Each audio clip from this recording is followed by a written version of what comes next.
ರಾಜ್ಯ ಕಾಂಗ್ರೆಸ್ನಲ್ಲಿ ಸಚಿವ ಸಂಪುಟ ಕಸರತ್ತು ಮುಗಿತಾ ಇದ್ದಂತೆ ಬಂಡಾಯದ ಬಿಸಿ ಏರತೊಡಗಿದೆ. ಸಚಿವ ಸ್ಥಾನ ಕೈತಪ್ಪಿದ್ದಕ್ಕೆ ಪಕ್ಷದ ಒಳಗಿರುವಂತಹ ಆಂತರಿಕ ಶತ್ರುಗಳೇ ನೇರ ಕಾರಣ ಅಂತ ಕೋಲಾರ ಮತ್ತು ಚಿಕ್ಕಬಳ್ಳಾಪುರ ಜಿಲ್ಲೆಯ ಪ್ರಭಾವಿ ಕಾಂಗ್ರೆಸ್ ಶಾಸಕರು ಗಂಭೀರ ಆರೋಪ ಮಾಡಿದ್ದಾರೆ. ಇಂದು ಮತ್ತೊಂದು ಹಂತದ ಮಹತ್ವದ ಸಭೆಯನ್ನ ನಡೆಸಲಿರುವಂತಹ ಈ ಶಾಸಕರು ಮುಂದಿನ ದಿನಗಳಲ್ಲಿ ದೆಹಲಿಗೆ ಹೋಗಿ ಅಲ್ಲಿ ಹೈಕಮಾಂಡ್ ಬಾಗಿಲು ತಟ್ಟೋದಕ್ಕೂ ಕೂಡ ನಿರ್ಧರಿಸಿದ್ದಾರೆ. ಇದರ ಬಗ್ಗೆ ಒಂದು ವಿಸ್ತೃತ ವರದಿ ಇದೆ, ನೋಡ್ಕೊಂಡ್ಬನ್ನಿ.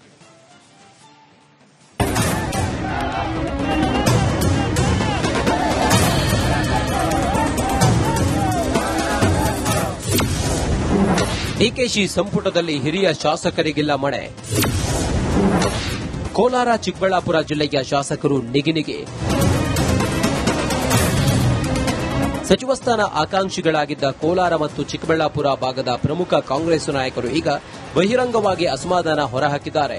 ಶಾಸಕರಾದ ಎಂಸಿ ಸುಧಾಕರ್, ಬಂಗಾರಪೇಟೆ ನಾರಾಯಣಸ್ವಾಮಿ, ಕೆವೈ ನಂಜೇಗೌಡ ಹಾಗೂ ಕೊತ್ತೂರು ಮಂಜುನಾಥ್ ಸೇರಿದಂತೆ ಹಲವು ನಾಯಕರು ಪಕ್ಷದ ಆಂತರಿಕ ರಾಜಕೀಯದ ವಿರುದ್ಧ ತಿರುಗಿಬಿದ್ದಿದ್ದಾರೆ. ಹೌದು, ತಮಗೆ ಸಚಿವ ಸ್ಥಾನ ಸಿಗದಂತೆ ಮಾಡಲು ಪಕ್ಷದ ಒಳಗಿರುವ ಶತ್ರುಗಳೇ ತಂತ್ರ ಹೆಣೆದಿದ್ದಾರೆ ಎಂದು ನೇರವಾಗಿ ಆರೋಪಿಸಿದ್ದಾರೆ.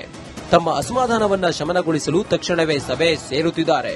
ಸಚಿವ ಸ್ಥಾನ ಕಳೆದುಕೊಂಡಿರುವ ನಾಯಕರಷ್ಟೇ ಅಲ್ಲದೆ ಬೆಂಬಲಿತ ಶಾಸಕರು ಈ ಸಭೆಯಲ್ಲಿ ಭಾಗವಹಿಸಿ ಮುಂದಿನ ಹೆಜ್ಜೆ ಕುರಿತು ಚರ್ಚಿಸಲಿದ್ದಾರೆ. ನಮ್ಮ ಜಿಲ್ಲೆಯವರು ಯಾರು ಅಲ್ಲ.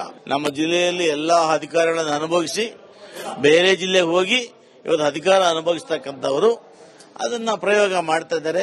ಅದು ಇವತ್ತಿಂದ ಅಲ್ಲ, 30 ವರ್ಷದಿಂದ ಮಾಡ್ತಾರೆ, ಇವತ್ತು ಮಾಡ್ತಾರೆ, ಮುಂದೆನೂ ಮಾಡ್ತಾ ಇರ್ತಾರೆ.